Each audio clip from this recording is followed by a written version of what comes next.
Well, hello guys, it is that time once again for another edition of Odds and Ends, where we do some really weird news stories from all over the world, and hey, they don't call it Odds and Ends for a reason, you know?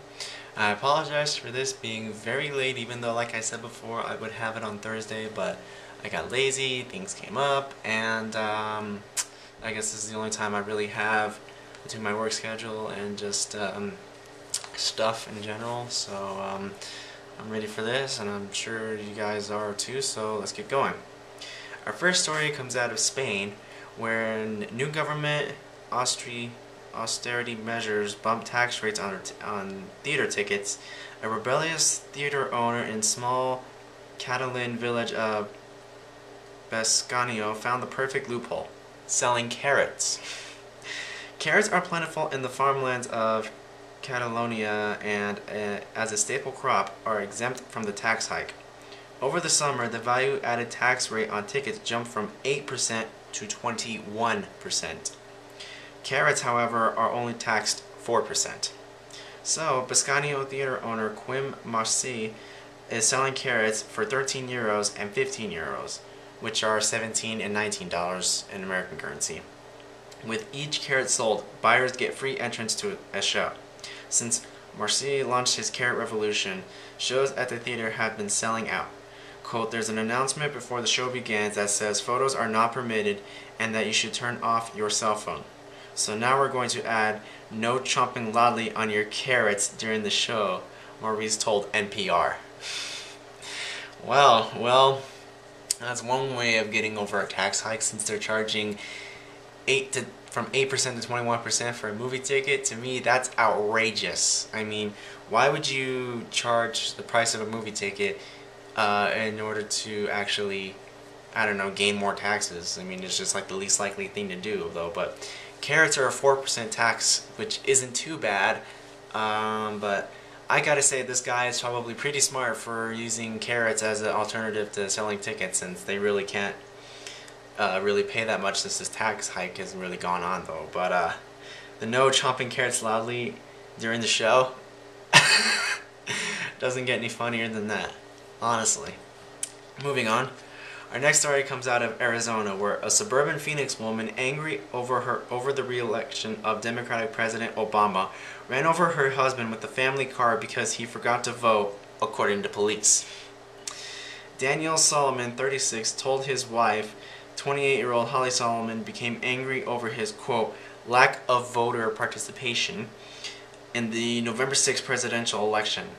Holly allegedly believed her family would face hardship as a result of Obama winning another term, police say. In a case of self-fulfilling prophecy, she got into an argument with her husband in a parking lot, chased him around the lot with a Jeep SUV, and eventually ran him over as he attempted to flee to a nearby street, according to police. Quote, he got out of the car and she was screaming at him, and he started walking away, and she started driving in circles around him, and she wouldn't let him go. So finally he took off to try to get away, but she ran into him, one witness told a 911 dispatcher. When police arrived, Daniel's body was pinned to a curb by the SUV. It's unclear what Holly thought her husband's vote would have accomplished. Republican Mitt Romney won Arizona by nearly 100,000 votes before losing nationally. Daniel was listed in critical condition at Scottsdale Healthcare Osborne Medical Center, but is expected to recover. Holly was taken into custody and booked for domestic violence and aggravated assault. Drugs and alcohol were not involved. Daniel told police his wife was 6 months pregnant at the time of the incident. Okay, so let me just say that, okay, Mitt Romney would have taken Arizona. He had 100,000 votes of the state, right? 100,000 votes before, yeah.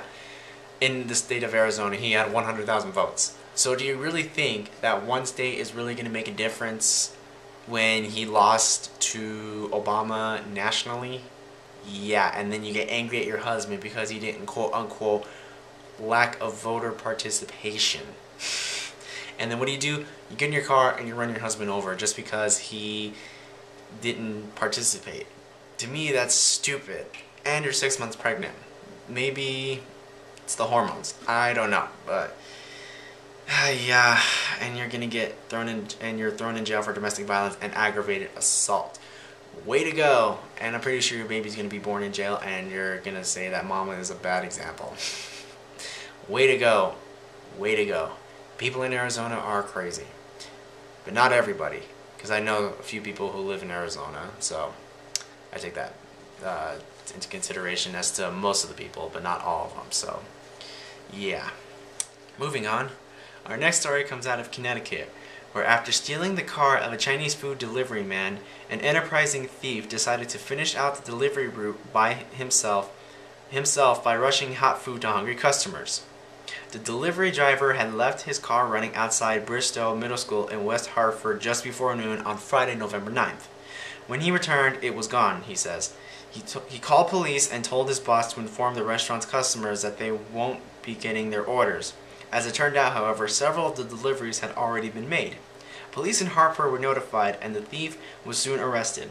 Police charged Keith Hins, 45, with larceny for taking the vehicle and for collecting money from the customers for the Chinese food. Hins was also found to be in possession of a joint, a crack pipe, and some Seroquel antipsychotic drugs.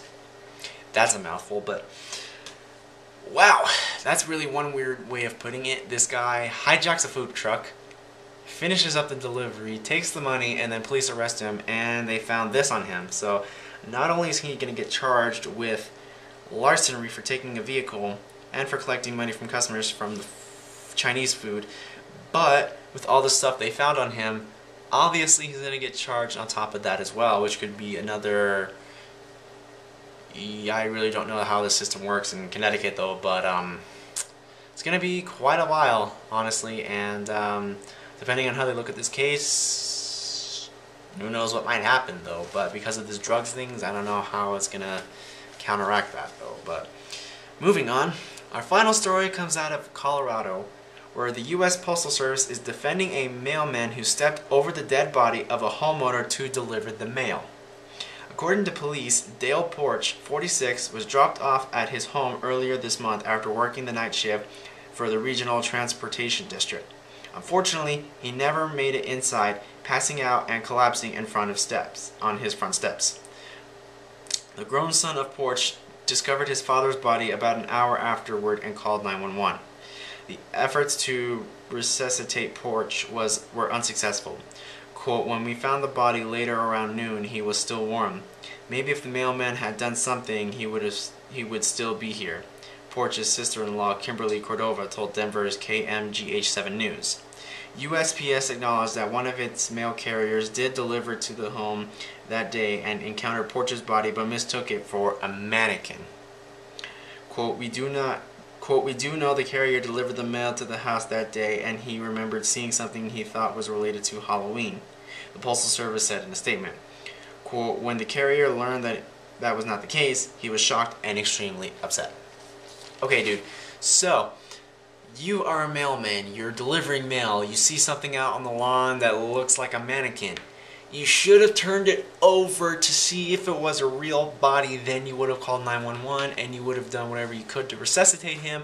Therefore, you wouldn't be in this mess, and then, you know, the USPS would have been blabbering on about this, trying to defend you, even though you literally had nothing to do with it, except you just kind of waltzed right over the body and you just thought it was a fake body, but obviously it wasn't. But now you realize that it wasn't, so maybe next time, if you still have your job after this whole shenanigans goes away, but if you do still have your job after this, maybe the next time you go over to another house and you see a body and you think it's a mannequin, please double check to make sure that it's not a mannequin and make sure that it's a real body. But anyways, guys, that is it for this edition of Odds and Ends, and I really hope you guys enjoy listening to the stories as much as I like reading them to you.